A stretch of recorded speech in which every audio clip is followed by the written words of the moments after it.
Chief Pilot Dave Mackay. I'll be flying VSS Unity into space on the Unity-22 mission, joined by a full crew of Virgin Galactic mission specialists. Pilot Mike Masucci. I'll be in the cockpit for my second spaceflight. Astronaut 004 Sirisha Bandla. I'll be testing the researcher experience. Astronaut 003 Colin Bennett. I'll be evaluating cabin procedures during boost and weightlessness. Astronaut 002 Beth Moses. I'll be spaceship cabin lead and test director.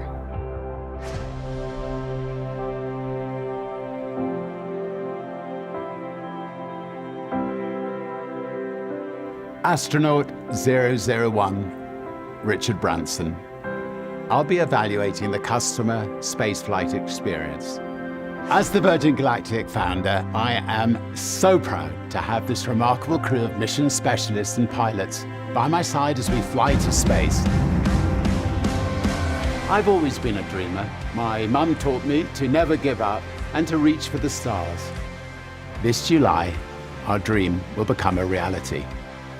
And we're really excited to share that moment with you all. And when we return, I will announce something very exciting to give more people the chance to become astronauts. Because space does belong to us all. So watch this space.